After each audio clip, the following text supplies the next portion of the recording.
If a school is going to teach your babies how to hate themselves, it must die and your baby must live. If schooling will teach you to hate your family and your beloved because they have a different way of being in the world, then schooling must die. Yes. So you can live.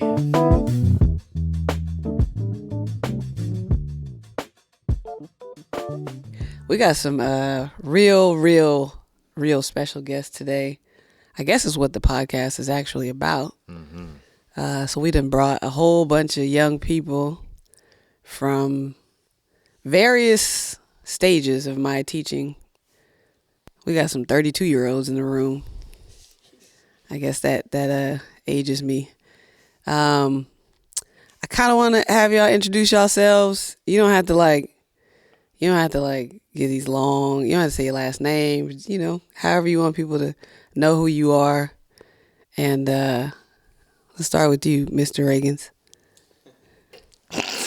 Don't gotta say your last name. It's crazy. All right. Let's start off like that. Nah, I'm just kidding. Well, my name is Joseph Reagans, as she mentioned. I am cool, collective entrepreneur who is just, trying to live life. I do plan on finishing school pretty soon, too, and finishing my last semester at SF State. And, I'm just, here vibing out with y'all. What's up? We going to the left or to the right? Oh, we going to the left. Okay, say that then. What's up, everybody? My name is Zenaida. I'm the founder, with the co-founder of True to Myself. I am from San Francisco. I'm a motivational speaker, a life skills coach, very active in the community. And I'm also one of your favorite estheticians. Okay. And so, entrepreneur. I just like to give back, change the world, one person at a time. What's up? Hey everyone, I'm Angus. I'm 20. I'm a second year at City College, and I'm also attending UC Davis. Yes. Yeah, that's my life right now. Just trying to figure out school and possibility of joining the armed forces. Ooh, I didn't know that. Go ahead. I'm Jordan Hughes. I'm an artist, revolutionary event organizer. Trying to make more space for our stories and our artistry and in our communities. And, hopefully I reach the goal, come to one of my events. Hi, I'm Tati. I'm cute. I'm lit. Smart too. Thanks. That's right. I'm here for it. I feel like based on these introductions, we should jump right in. Yeah. First question. Yes. About schools. Schools, we keep them or leave them? That's the first question. Schools, we keep them. And I want to go in that order. You give one word answer. Schools, we keep them or we leave them behind? What's your answer? Yes, no?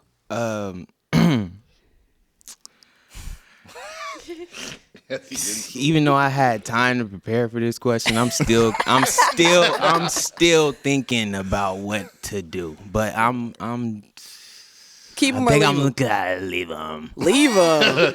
Leave them. Schools, keep them or leave them? I have to pick one, or can I say I'm stuck between both? Go for that. I am stuck between both because it is a pro to it, so yeah. It's a coin flip to that. Okay. Angus, keep them or leave them? Same answer, maybe. Yes or no. I'm between. Jordan. Leave them. Tati.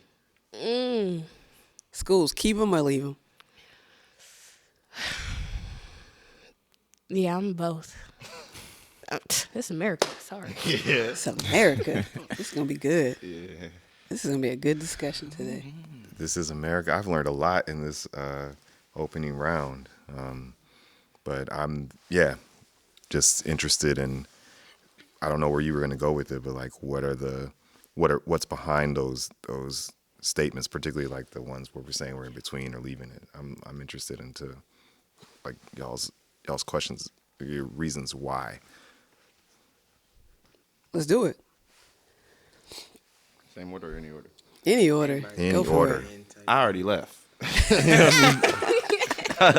I left in 2017. I have no regrets. Every time that I step into that institution, wherever, however it's formed, I always felt a weight on my body because as a black man with ADHD, there is no space for me to be normal. There is no space for me to. I'm someone who can probably talk to you about most topics. I enjoy learning. I enjoy knowledge, but I don't enjoy that structure. And that structure is failing white people at astronomical rates. So I know that they have no problem failing my black ass, and they usually do. And so this is especially through COVID. Like we all saw that a lot of it is kind of we're playing into this game, but part of me no longer investing in the system. Like I don't vote is also like not investing in these systems that are like keeping it afloat, and that's school. Mm-hmm. Well, I'm kind of right where Jordan is, in a way. I would like to say I left or I partially left, or maybe I just didn't finish. Actually, that's kind of what I said. All right, let's stick with that. I actually didn't finish. I've attended SF State for I literally did 4 years. Probably started my 5th, and I didn't complete it. I had a semester left and everything. It's a long story, but it was in the beginning of COVID. But the reason I originally said I'm cool with getting rid of it, I'm more the structure. It's there's a stigma being in these institutions that make me feel I don't know, or it used to really make me feel even to this day, I'm not really learning what I want to or should be learning, or I'm learning something that is being forced upon me that I'm most likely not going to remember. There's a stigma of you have to remember certain things or a certain amount of things or you're not smart, which kind of leads on to, I feel it leads on to a lot of people, people of color's ability to learn in class. And yeah, so I don't know, just besides that, there's a whole bunch of other things around the schooling system that don't really accommodate to you learning what can be beneficial for you and other people around you, or just building upon what you're actually good at, regardless. So, what you got, Angus? Yeah, I said maybe because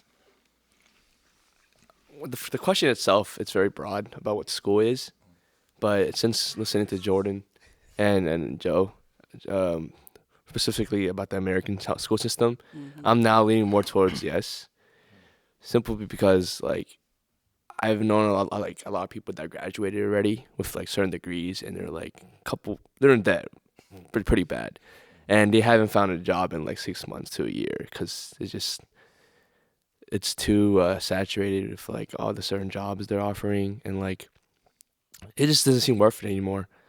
But I'm also leaning on the yes side, or the no side. I think I switched it up because I feel schools offer a way to meet new people.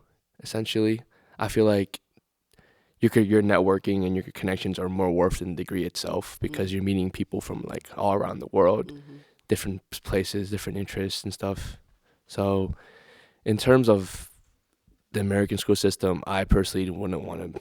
I would leave it too, just because it doesn't prepare you for school.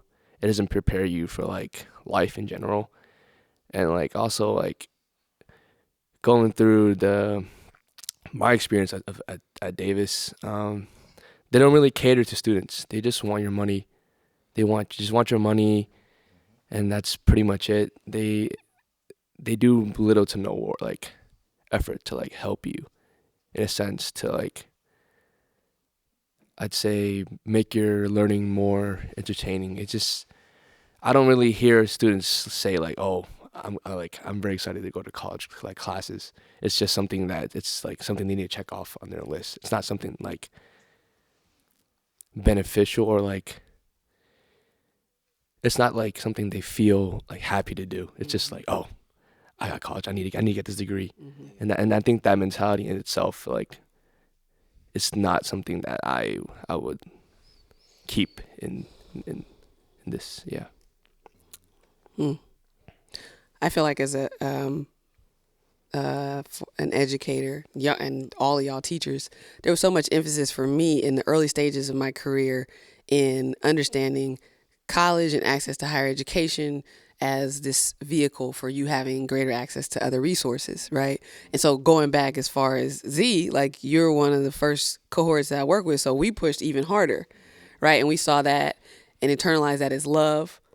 And I remember, right, your senior year where we quite literally are, you came up to state with me, or you met me there, and it was like the enrollment day, and you went in there and hustled your way into she got her admission that day. And we both were like, what is, like, she used her mouthpiece and got in to the school. Now, things were really interesting after that, right? That summer, especially, or really your senior year and your graduation, right? Can you share a little bit about that process of, if you feel good about that? Yeah, I've heard you talk about it before, of like that transition into there, what that was like for you. I'm gonna tell you right now. Let me start off by saying that transition was all in the name of Regina. Big shout out to my mom. Just to give you guys some insight, just really quick, not to dwell on it too much. Long story short, my mom has always been sick, and that last year of high school has always been like very, very hard, because I would always hear my mom, I don't care if I live a short life, I just want to see you graduate that stage, like, walk across that stage, all of that. And I just, okay, cool, for you, I'm gonna do it. Unfortunately, at that time, literally about weeks before my actual high school graduation, she ended up having a massive heart attack with complications from cancer, and her chemotherapy was pronounced deceased for about 7 minutes and then brought back. Literally fought her entire process until July 26th, where I got that phone call and they were like, yeah, you need to call your family because it ain't gonna go past this day. During that time, I'm traveling from Richmond, trying to hold my spot in EOP. And with EOP, and it's so crazy because I just actually seen the person that gave me that phone call a few weeks ago. With EOP, my mom ended up transitioning. But when you're in EOP, that's like your summer school to college. So if you pass EOP, you're admitted. Congratulations, yes. But if you don't, good job, nice try. You need to go to community college. You need to transfer in. So the day she passed, I initially ended up calling them like, hey, my mom passed last night. I won't be in this week, but let me allocate the responsibilities. I'm 18 years old. My mom kind of prepared me for that day since the age of 5, pretty much raised myself, took myself to school, took care of my family, all of that. And so it was just something that I was already equipped with. And that day when I told them, this is why I'm going to be absent, they were like, no, you just go ahead and take the time to grieve. You won't be admitted. You won't be able to finish. And I had to let them know, you let me be the judge of that. I think I ended up texting Tiff that day, like, they telling me to quit. Like, what do I do? And they were like, yeah, just go ahead and grieve and you shouldn't continue. So I'm taking math tests, crying, snotty nose, all the stuff. I was dedicated. Right after I clocked out of school, I clocked right back in to try to visit my mom or do some type of planning, whatever the situation may have been, to get what needed to happen for her so then I could then begin this process. And then, yeah, right after that, what ended up happening, Tiff? It was just a struggle. Like, Tiff just kept on constantly, don't give up. You gonna let them tell you no? Like, she was one of them people back in the day where it's like, you ain't gonna do nothing though. So it was more so her just, so what you gonna do about it? Not necessarily doing it for me, but asking the right questions that was going to get it to click with me. Like, what are you going to do? Your mom you going to be stagnant? You going to let these people determine your future or not? So I was at City in the African-American course. This was when City was lit, though. So I graduated class of 09 from Lincoln. Big shout out to Lincoln. City was lit. Like, when I tell you, you had your meetup spot right there in front of the gym, it was lit. So I'm in class, it's overcrowded. I'm sitting on the floor. Somebody is blowing my phone up. I'm like, who is this? So, like, I'm like, okay, I'm sorry, can we cuss on? Yeah, go for it. I'm like, damn, my ass hurt. Let me go. Let me go walk, right? So I'm going to walk, and then my phone's still blowing up. I'm like, okay. So I'm like, hello, and it was the executive director of EOP, and he heard what happened. He heard the message that his counselor gave to me, and was like, listen, I am sorry for your loss. I apologize that you had to endure that during this time, but it's that dedication. It's that amount of work that you put in. It's that resiliency. And because of that, congratulations, we want to admit you to San Francisco State. And with that, I was able to get admitted to San Francisco State straight out of high school. So I was the first in my generation from my family to do so. I do come from a family from like back in the day where some of them got their BAs and masters and stuff like that. I think my auntie was like the first African-American woman to get her master's at San Francisco State in business. But my cousins, like my age group, first to do it. Made some hiccups there, ended up going homeless for, my auntie said I wasn't homeless, but in my mind, if I didn't have no place of residence, if nobody opened their door and if everybody shut me out, I'm in my car, I'm in a hotel, and I'm in my U-Haul. So in my mind, I am homeless. Yeah. So trying to figure it out, ended up figuring it out, and then I transitioned the person that told me no in EOP to another counselor. Her name is Jennifer.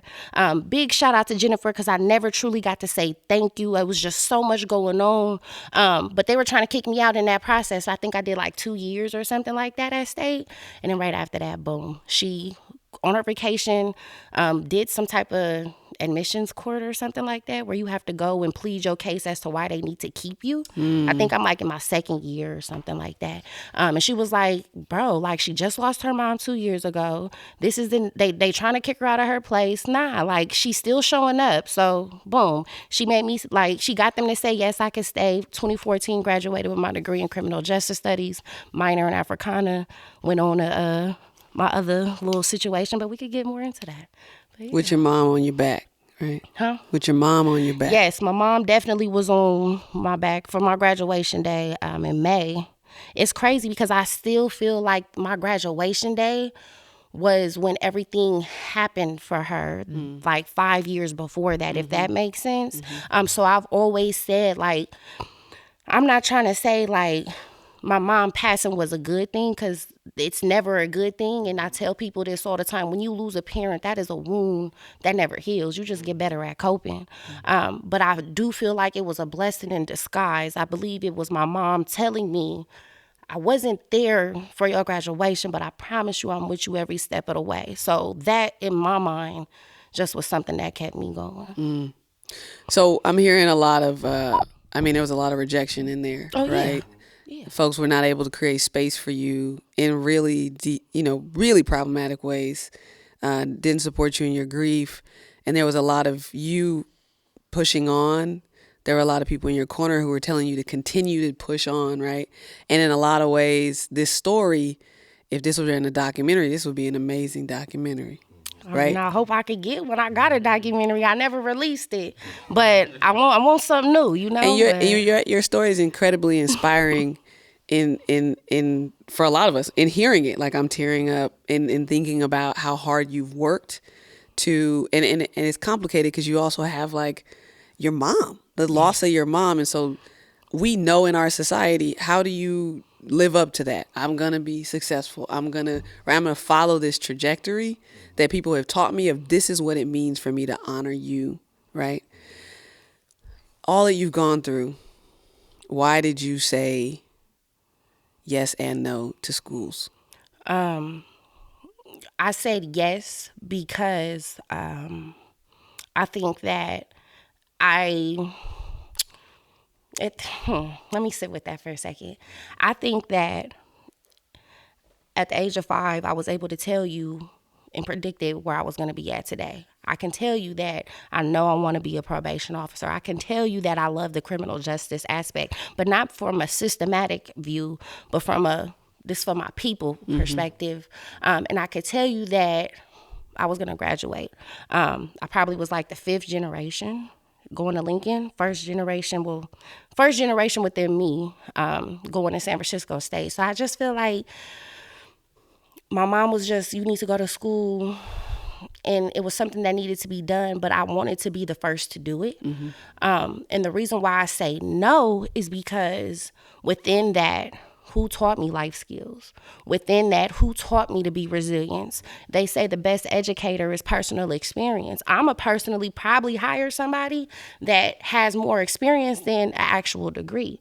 People fail to realize that degree, technically speaking, on paper only lasts 5 years. Anything after that, you got to go back and go do GE. And the only reason why I know that is because I went back to USC, went back online to do it. I did it online, but I ended up getting dropped from that program.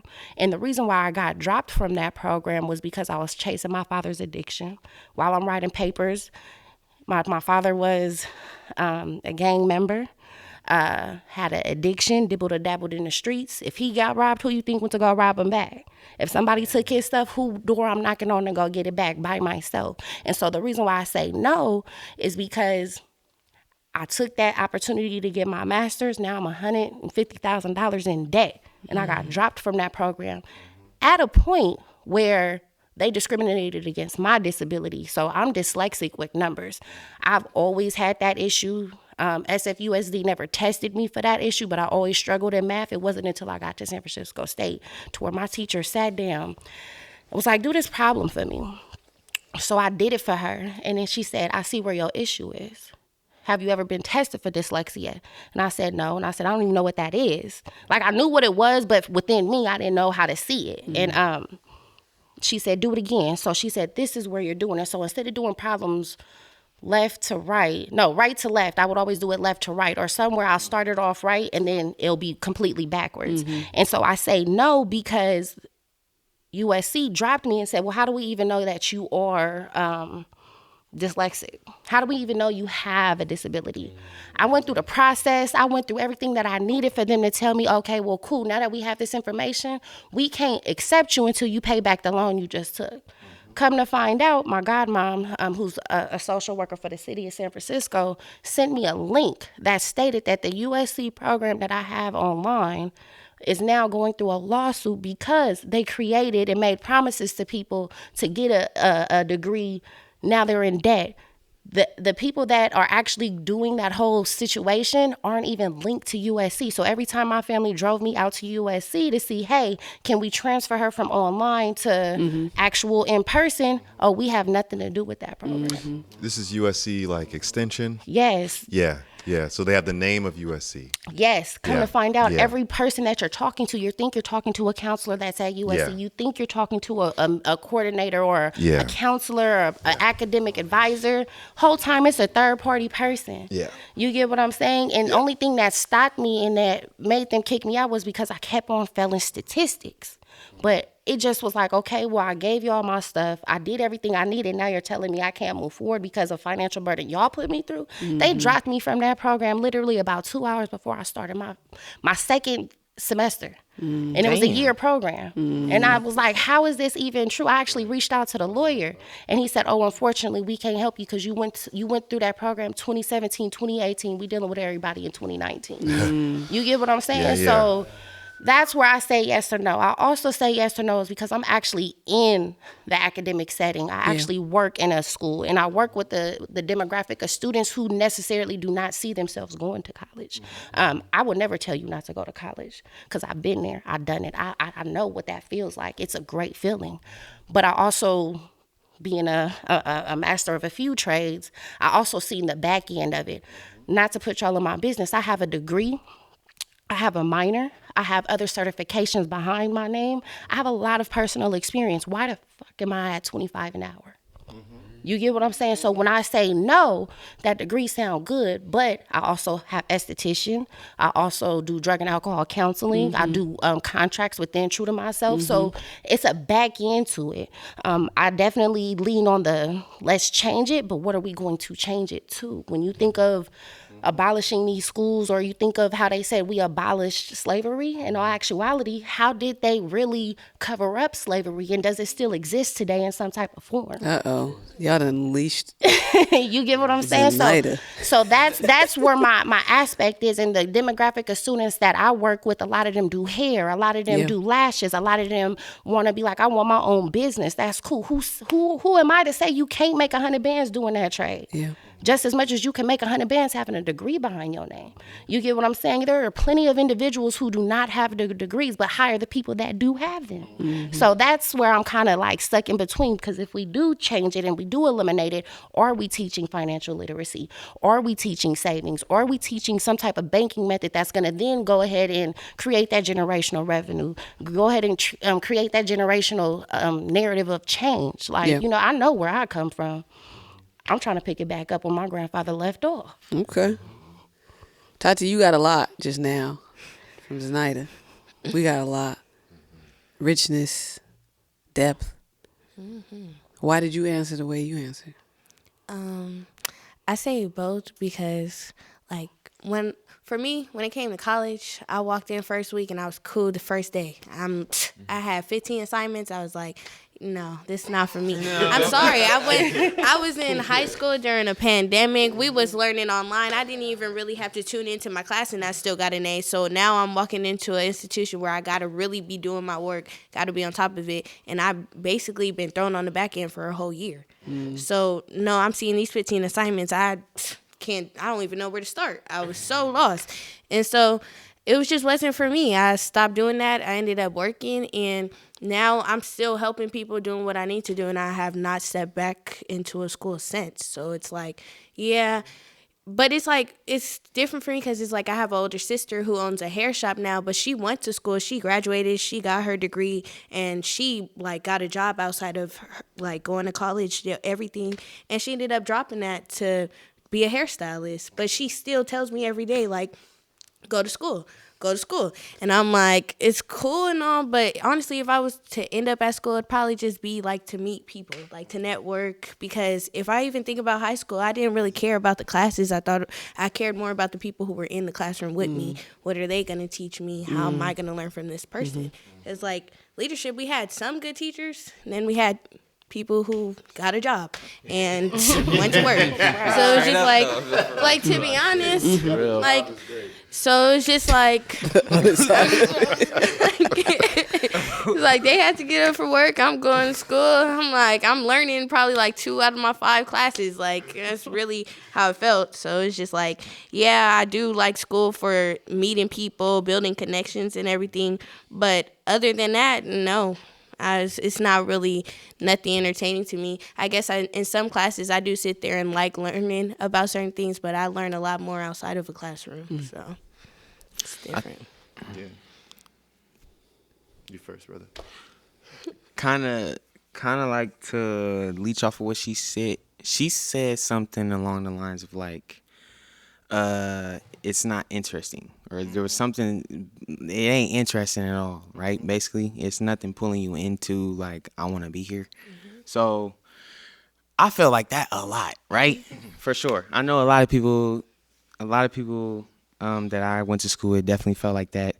But I think it's the bigger thing to that is like, I think I partially mentioned it earlier. It's like, we're not learning.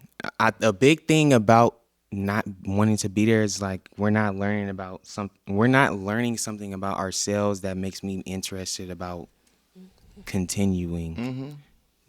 I said it like that, but I want to say it a different way to where it sounds like, yeah, like you're just not. It has to be something in there that, besides me learning about Christopher Columbus and the Great Voyage or whatever else, right? Like, I want to know something about me that makes me feel good about progressing more and actually trying to pursue him. I could possibly see myself as a doctor, or I could possibly see myself as like a scientist or whatever. Like, but I have to see something in school that sparks something in me. Is like, oh, I could do those things, or I can actually learn this.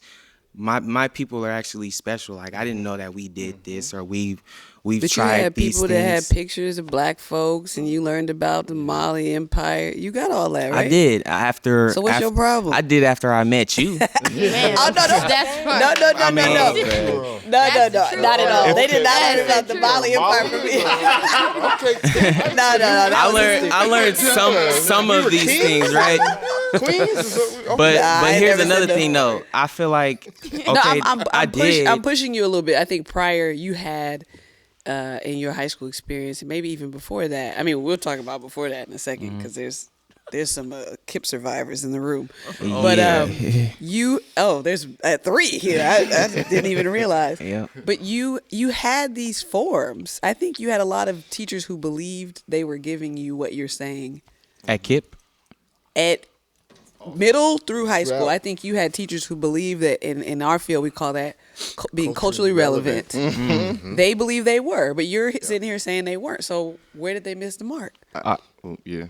I mean, it segues into exactly what I was about to say, which is like they've commoditized learning, and they've commoditized our culture without any understanding of it, right? So you're going to teach me about me without understanding me. Yes. You're going to teach me about me, but you gentrify my neighborhood. I remember.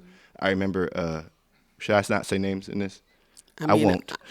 Master editor. Go for it. Okay, cool. So I remember I used to catch Bart from West Oakland every morning, and I watched West Oakland shift from the place that I grew up and the place that I knew and loved to like people with yoga mats and like colored hair and it just being and like, you know what I mean, and you riding your bike at 10 o'clock at night. What the hell are you doing? Right. You know what I mean? Like bro, you okay? Right. Okay? And then like I remember like right at the same time I'm learning about gentrification. At the same time I'm learning about studying up. At the same time I'm learning about these things and then getting on the BART platform and seeing my history teacher right next to me, who I know I've never seen in this neighborhood, who I know I got friends who just had to move down either to Vallejo or to one of these affordable places because they can't afford to live where they grew up. And then I see the person who's teaching me history on the BART platform with me, right? And it's things like that where it's like you in a world that we live in, as an adult, it's not like you about to be like, you know what, actually, I'm not fit for this. Don't pay me anymore. But in reality, you weren't fit to teach me history. Mm-hmm. You weren't fit to tell me about this experience, to tell me about my experience, or to speak on it at all. You know what I mean? Because you were robbing me of it actively. So then you have that feeling when you're in a classroom and the person who quite literally is stealing your home from you is telling you how the other people in the past didn't. Mm-hmm. What are we doing? Yeah. Mm-hmm. And it's like, I think that like when you think of being taught things that matter or apply to you or just teaching you something like history, if I'm going to learn history about, I'm Black, Mexican, and Sicilian. Right. So if you going to teach me something about me, I want it to be somebody from the Black background, from the Sicilian background. I could teach myself about the Sicilian background, but from the Latin background, whatever the situation may be, you get what I'm saying? Not to take away from all 3 of those categories, but it goes into what you just said. If you are teaching me something and it is years later, why is this curriculum that's inputted in schools being repeated? Why are we still learning about Rosa Parks? Why are we still learning about Martin Luther King or the people that have been the token people in history that repeats itself? Why we can't learn about the person that actually created the GPS system that everybody uses on their phones? Why can't we learn about the Black person that didn't the Black person create the street light or something like that? Like, why aren't we learning these things? Why are you guys holding that information? Why are you doing me as a student or the students behind me? Why are we doing them a due diligence and not teaching them stuff that is making them understand that they are worthy? You get what I'm saying? Because if you learned about that information, you might have been able to sit up there and be like, I could be some type of electrician or something like that. If you were able to learn something that applied to you, you may be able to want more in that category and in that subject, or just want to persevere because it's like, now I see somebody that resembles me. Yeah, Christopher Columbus is who he is, but what effect does that have on me now? Right. And to Go ahead, Tati. To add on to that, it's just like, yeah, like we're constantly being taught these repetitive things, and then we're also being taught that, oh, we're supposed to shoot for the stars. But if you're constantly putting us in this same curriculum, aren't we only going to repeat these same things? That's why we're thinking now we don't have slavery supposedly, but we're still all getting locked up in chains, still barely working to survive. We still have a whole economy that's really failing right now. Like, it's just, we're constantly being taught, oh, this, and that, but it's never getting there. We're never being taught anything. We're not even being taught to create. Can I add on? Also, I want to speak to the point that she made about how, which I agree with, like how we was talking about, like we don't see much of ourselves in certain areas, which doesn't really validate us mentally being there, like in the future. But also, kind of speaking to your point, you said earlier, like what happened, like you be like there's still teachers there. We do have all these things, right? Like she said earlier, like when I was 5 or whatever, I did see myself like being a doctor or a scientist or I don't know, a freaking breakdancer or something, right? Whatever, right? I was doing backflips, watching Chris Brown. You know what I'm saying? But Hey, okay. But it's like as we getting older, like for instance, when I went to KIP, right? I went to KIP in Fillmore. You said it. You said the word. I know, but we in it. Let's do it. It's just like the aura there was like, I don't know. It's like I wanted to believe that they cared about me. Yeah. A certain way. But it was like, it was more like a strict prison type thing. Like kids in public prison. Like they was I like, was on like that. even if they were projecting like, oh, like you can be a doctor, you can be a lawyer, like do your like damn, they're saying do your damn work, and you're gonna be whatever the hell you want to be. Just do your work. But if you don't do your work, like you're gonna have to stay for detention and this and this and that. And also, you know, if you mess up on this test, like you kind of don't got it. But I'm just saying, like the aura there was just like it was really strict. It felt like I really wasn't learning about much more of what I can do. It was just like basic curriculum. Like when I got to leadership in high school, and I started being a part of your advisory, like that's when I actually started learning about more worldly things, like what we're talking about right now, like gentrification and stuff like that, like things that weren't healthy for us when we eat, you know, just a whole bunch of other things that go into society that we don't pay attention to. That, you know, when I met you or when I started being a part of the cohort, H2O at the time, like it was just like I started learning more about society in ways that I didn't think I would want to, the ways that I didn't think I would think, right? Reality check. But besides that fact, going back to the original point, it's just saying like those things are there when you can see yourself being in certain areas, but it's like there's no extra as we keep progressing, going to high school and hopefully college and stuff like that.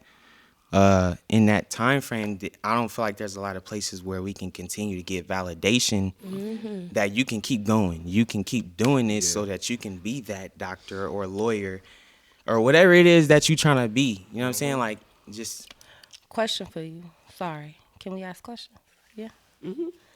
You said something that was key for me.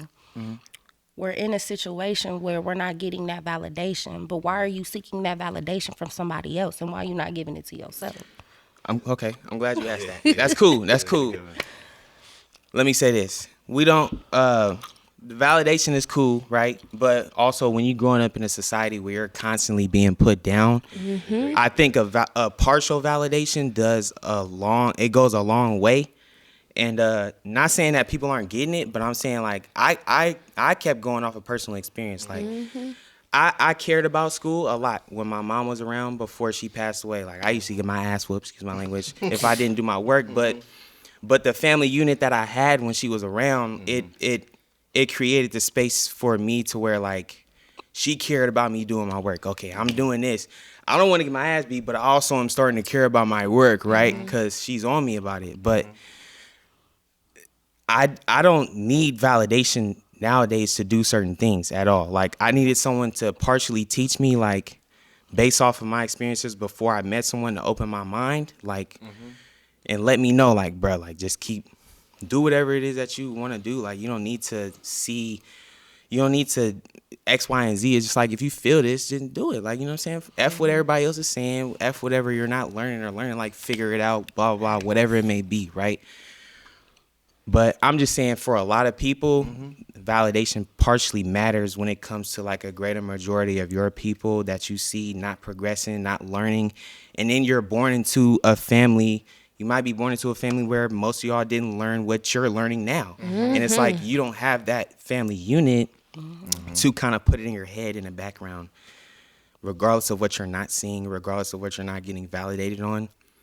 Like, you can still do it, right? You should still have your own personal validation. I'm 40. I think that, like, I think 8, 9-year-olds, 10-year-olds, shit, up until 4, I would say you need some validation. I said I'm 40. I need validation. I think you High need fives do validation. for I me. think that, like, that's conditioned by blackness, right? It's like, because we're in this society that doesn't give us shit. You know what I mean? That, like, we got to work for everything.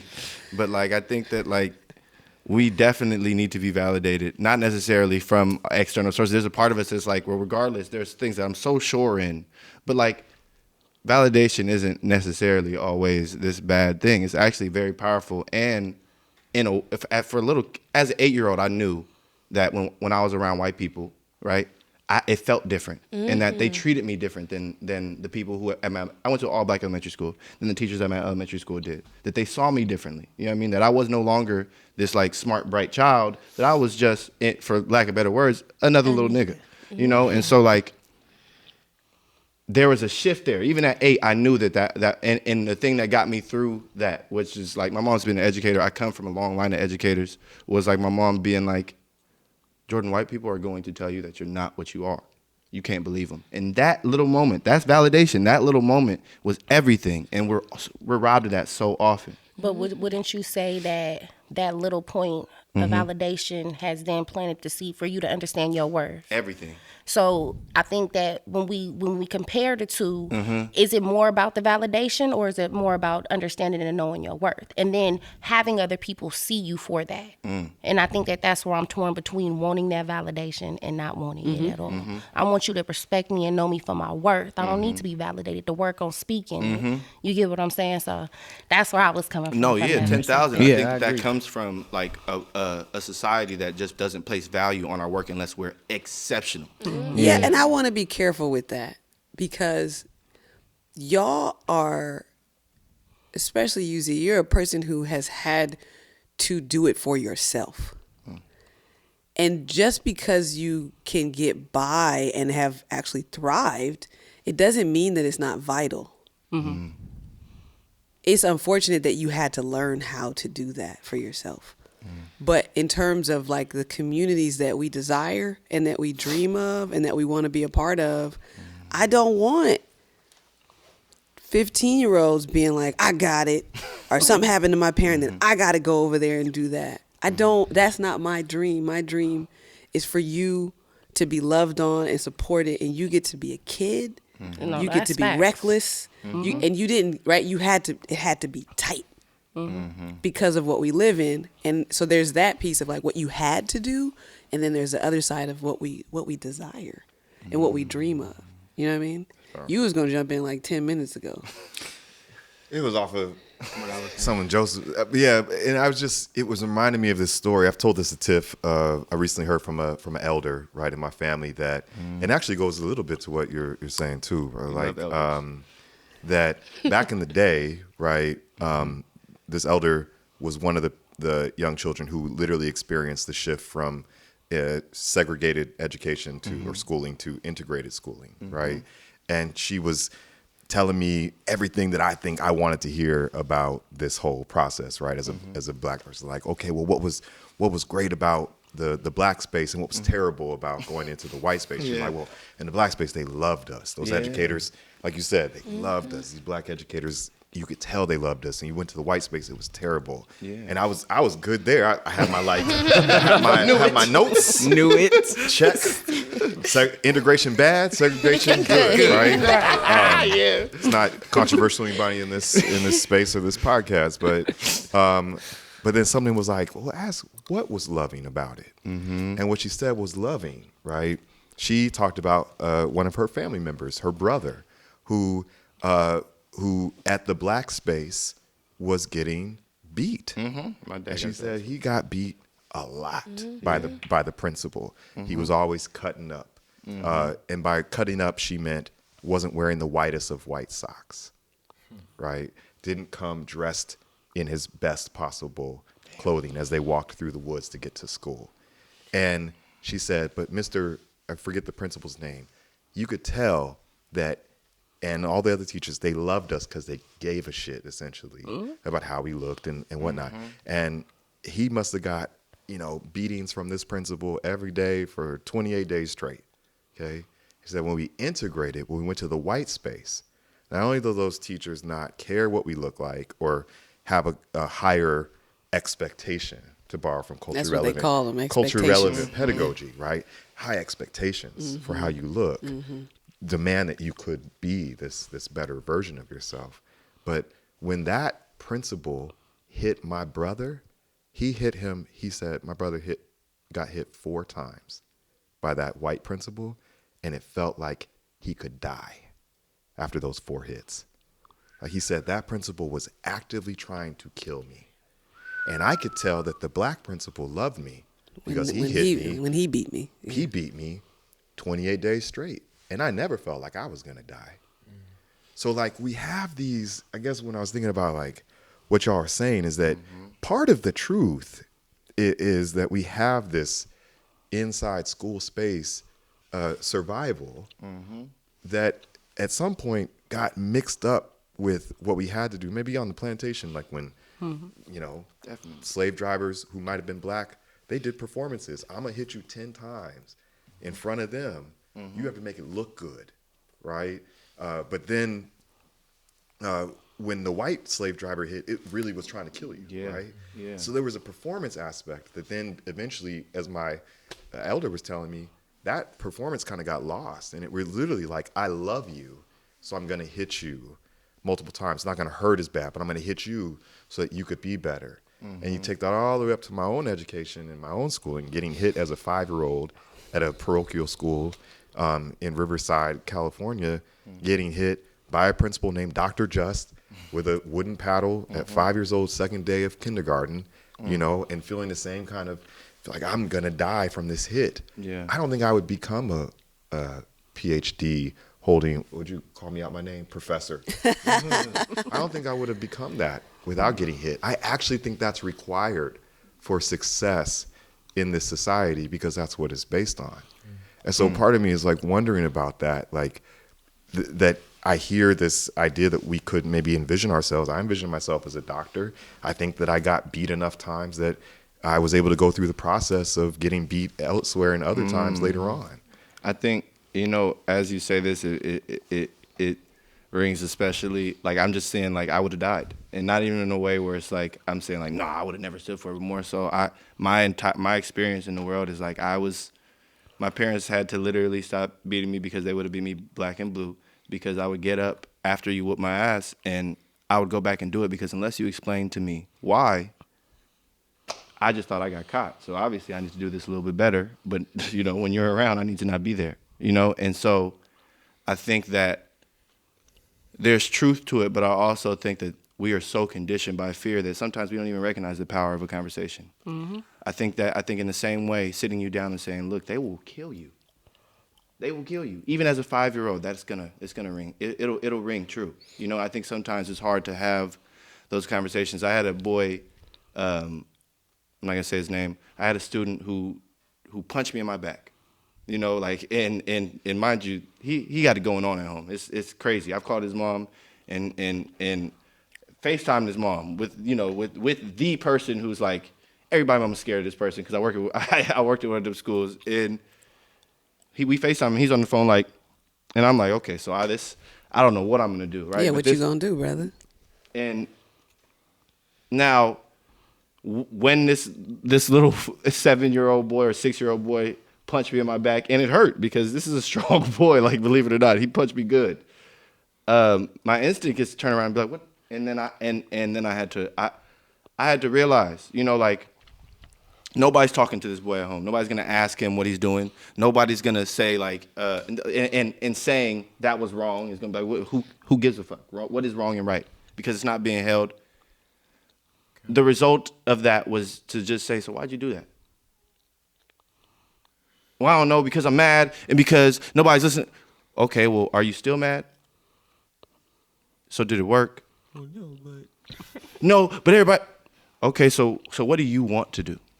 Right? Because I don't think you really wanted to do that. I think that you did that because you aren't getting what you want. What do you want? You know, and like in that moment, don't get me wrong, Jules didn't go, after that moment, it wasn't like, you know what, now I'm never putting my hands on anybody and I'm just going to listen to class because you're right. But right now, this boy's a 5th grader, and I'll tell you what, though he has the same home situation, though he has the same thing, there's room. People see him. You know, people see him at Prescott, the same school that I went to. They have room to see him as he develops, you know, and not kind of, and he doesn't have to get his ass whooped. But there's also a network around this boy, you know, because they know that they're not home. Can I add on to that? Yeah. I do feel like some people do need to get their ass whooped. Like I'm not even gonna. I know it sounds messed up, but some people kind of like. I'm gonna use myself for an example. It's because it just makes more sense, right? I used to get my ass whooped. When I was younger, I really disagree with it. Like, no, but as I started, as I started getting older and I started like dealing with like actually trying to teach kids and stuff like that, or my nephew, for instance, right? Like me and him are 3 years apart. So this is already tough because we 3 years apart and he always think he can still get the upper hand on me because we not that far apart. I'm like, bruh, I'm still your uncle, right? Like That title. I don't care if we No 3 years joke. apart. That title, you know Yeah, what I'm saying? you got the title. I am the authority around here when your mama's not around, right? But me and him was those kind of kids. Like I would sometimes need to get my ass whooped to actually get the point. Like I would do crazy stuff sometimes, or like I get in trouble at school saying crazy stuff to a teacher or whatever, right? And I also didn't do my work. Yeah. And this is at KIP. And, and this is around when my mom was still around too. So it was no joke. Like, oh, you didn't do your work? Oh, you were playing around in class. Okay. Double whammy. Let's go. Yeah. Let's go. Pick one. This belt. Let's go. So after that butt whooping, right? After I got that whooping, I was like, you know what? Maybe she right. Maybe I should do my work, and maybe I should stop like messing around, like around the teacher, right? And I don't know. I was always just the kind of kid where it's like, if you tell me not to touch that iron, Curiosity. Yeah. why is it? Oh, like you feel me? Like I'm gonna do it, but it's the trauma. It's not that trauma's good. Sorry, I want to kind of take that back. I think you should continue down that All path. right. I got scared. All y'all looked at me like, Oh, I got excited. I said maybe some sensibilities will start coming in here. Go ahead. nah, brother. but like that trauma had me like, I'm not trying to feel like this shit again. I do not want to feel like this again. I already know what to expect, like what's gonna be the bad outcome out of this. But besides that, I started picking up how I actually still want to do my work because, it's kind of nice to know things. So I was just like, all right, this ain't that bad. This ain't that bad, but at the same, it just kept me on track. So some people need to get their ass whooped just a little bit, to. Can I say something? Because this is gonna tie in the Kip stories. There was this brother, and I'll call him Sean, and I was writing a paper on him, and I was visiting him. This was my last year at Kip, and I would visit him. He was in the 8th grade, and every time I would come, we had these really cool stories. And one of the last times I saw him, he was excited because he was gonna make. He was a cook too in middle school. He was gonna make salsa bruschetta for the former mayor of San Francisco, Willie Brown. So I'm pumped. You know, the week passes. I'm like, I can't wait to talk to him about how that went. I get to the school. This is where I still work. I'm only there once a week. I get to Kip, and I said, well, where's Sean? Because I pull him out of class to interview him. And they said, oh, he's in the 5th grade. And I said, what? He's 8th grader. Oh, he's in the 5th grade. And so they go on and tell me a story about how they had a field trip the previous day and they were on the train. And, you know, Kip loves the pictures of the children reading. They love those. They post them. I mean, I think a lot of people love dark children, pictures of them reading. 'Cause it's like, look, they can Look at that. do things other than rob you. So they, you know, they tell the kids to read. They're on the train and they're going to college track. So folks who know, that's a short ride. And he was like, it don't make no sense for me to read. It's like 4 stops. So they get to college track, and you, for folks who have been in this system, you know that you cannot do that. Yeah. And so by the time they get there, the principal is there waiting, and they call home. This is from him not opening a book. Doing the aesthetics of reading. The aesthetics of reading. Uh-huh. They call home. His Yeah. mom cusses the school out. I don't care. And then the principals are really stuck then. Yeah.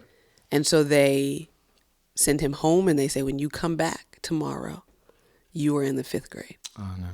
And so when I go visit him, he's tall. He's crouched in this tiny desk. Hell no. He has a sheet that monitors his behavior. And in many ways, I was interviewing him, like, how do you feel? He's got analysis like y'all did earlier in this conversation. I ain't never doing this again. I interviewed him a year later. I said, you remember that time they sent you back to the 5th? Because he had to spend days in the 5th grade to earn his place back. Angus is nodding his head because he knows a little bit about this culture. Kid is crazy. I interview him a year later and I say, like, what's your reflection on that experience? And he said, it taught me a lot. And it felt bad then, but it helped me That's right. so much. That's right. He said he internalized the whole thing. That's right. I was tripping. You can't do that in the real world. And so it's interesting to me to watch y'all and listen to this conversation shift. Yeah. From the sentiment that was here before and around what you need and what it should look like to the beatings and the lashings can actually be beneficial. Yeah. You know, I think what you're saying about, like, so I'm just a trigger warning to everybody. I have gotten into fist fights throughout high school. I got into fist fights with my dad, and it's funny because when I would, you know, when you talk to my dad, could fight his dads as well. My dad never knew his biological father, but he fought his steppops, all of them, and one thing that he'll say is like, there's this particular stepdad that he fought often, and his name is Frazier. You know, and he was my sister, and I mean, he was his sister's. My dad is a middle child. He has a different father than his younger sister and his older brother, but they have the same dad, and that's Frazier. And he would fight. He would fight Frazier, and he would stay out. You know, he would be running from home, or sometimes he would race home to try to get there before Frazier to look like he was doing work, so that Frazier wouldn't, you know what I mean, have a problem with him and they wouldn't fight. And, you know, as he's describing this, like, for years, I watched it, like, when I was younger, you know, when I was, like, maybe 10 or 11, he would describe this. It would only come up for a second. It would really come up through my mom. There would be, like, anger around it. There would be hurt around it. As me and my dad started to get into fights, right, and that conversation would come up, he'd go, you know, I didn't, you know, I disagree with Frazier. I did not like the way that, you know, he would handle himself or the way he would talk to me, but I feel like it built character. And I think that there's a natural response to trauma that makes you feel like, no, you're not going to accept the fact that that's just fucked up. That's just wrong, right? Because there's a part of us that instinctively feels like, no, when something wrong is happening, you just want it to stop because you know it's wrong. But then when time doesn't stop, when life doesn't stop, when things just continue to go on and nobody comes in and says, hey, what are you doing? That's wrong. Yeah. You go, well, maybe it was right. Yeah.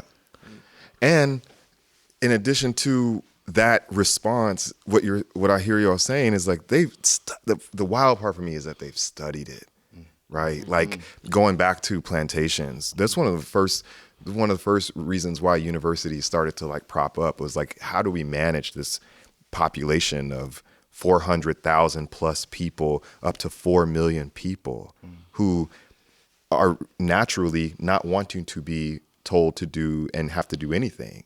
How do we control them? And part of the work that went into studying that was this idea that I hear you talking about.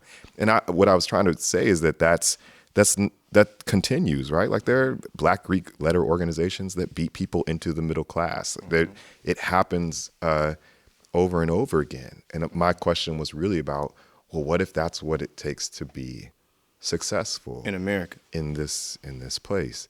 Is that we have to go through that process. And to the point of like what I heard Tiff sharing around like people needing or deserving validation. Is there an alternative in our hearts, our minds, our imaginations? We're young children. Each of us to this day need not experience harm to have a fulfilling, loving life, connection, ability to like lean into our purpose or our gifting. You know, is that even tangible? And what I heard y'all say when we first gathered is like, hell yeah, because this other stuff is like not cool. So I know it's tangible. I know it's there with us, but I also think there's a lot of work that went into making it so it would feel natural to accept something other than that. Thanks. We haven't heard from you in a while. Tati, I'm gonna get to you in a second. I think to Kendris' point, you're such an interesting character on this episode. As both what you are doing right now, right? Which I think is really consistent with a lot of your schooling experiences, is you've gotten to exist outside the circle and observe in a lot of ways. And, you know, we're talking about KIPP schools and you was up in there. You went to the one I'm talking about. Yeah. Which is really crazy. Profound to me. Wow. And as this Asian kid amidst a sea of Black faces, you know, you have a lot that you've observed. I'm not necessarily going to ask you about that, but I want to note that. What I'm interested in from you right now particularly is what you saw in that space, right? I kind of want you to think back to what you saw, some of the things you saw coming from students, coming from teachers. And I want you to think about in your body, like what did that feel like in your body? When you think back right now, what are the sensations that come up in your body when you think about your tenure at KIPP? It feels like programming. As like, if I could just answer it, KIPP was just programming you. Hold on a second. Hold on. I'm going to have you start again. Go ahead. Yeah, like my time there, it just seems like programming. Like when I first went there, I already felt off because I came from an all Latino school in elementary, and then I transitioned into an all Black school. So I've been nowhere around my. He's like, man, I did it again. Like, It was never me. I was like, I just never been around like Asian people, so I'm just like, fuck, how do I interact? What do I do? So, yeah, speaking like what you said, I observed a lot. The culture of the kids, like I had to like adapt, or like I just ended up becoming what everyone was doing about. But systematically, school wise, it was programming. It seemed like damn near like a plantation in a sense, from the way they're lining us up, yelling at us, and like I remember vividly like the principal, she would hit people, like hit anyone that was out of line. And I remember one time I was chewing gum and she like slapped me and told me to spit it out in front of everyone. Wow. And she had me like, she was just degrading me. And it wasn't just me, it was everyone. She would, I don't know why we would do this, but like I guess their way of like teaching us a lesson is by embarrassing us, just stripping us and everything. Like from your experience with Sean, when he went to 5th grade, a lot of my classmates ended up in like 6th grade classes, 5th grade classes. And during like assembly, we all are like put into the gym, and she would call them out in front of everyone and just slander them. And like it just seemed so like degrading. Like even when I, like it was like it just didn't feel right at all. Like this is not schooling. This is just straight like it's a military school. Damn near. It felt like a prison. And then 100%. And then the thing with the purple trackers, that was even crazier because it's like you're spending like 2 weeks in like a 5th grade class. You're missing everything you're supposed to learn in your other class. I'm sorry. Rewind a little bit. Yeah. They gave y'all's purple trackers? Yeah. I thought my I don't know what a bad. purple tracker is. Oh, purple tracker is basically like a grade book of like your behavior. Bro, You thought it was like a. you had my heart. I was like, bro, I thought my Kip and Fillmore was bad. I feel for you, bro. Trackers, but okay, now I know what you. Yeah, they were tracking your behavior and also like Bruh, ankle monitor. you need like signatures from like teachers to like confirm your behavior. And like sometimes these teachers aren't like from here. They're not from the Bay. They have no experiences. Yeah, they don't know related the to vibe, the they baby don't know the kids. aura. They're like from like the Midwest and stuff. They're like, bro, like, what are you doing here? And then when they like discipline kids, they don't see us as like kids. They're not talking to us like kids. They just think we're like stats or numbers.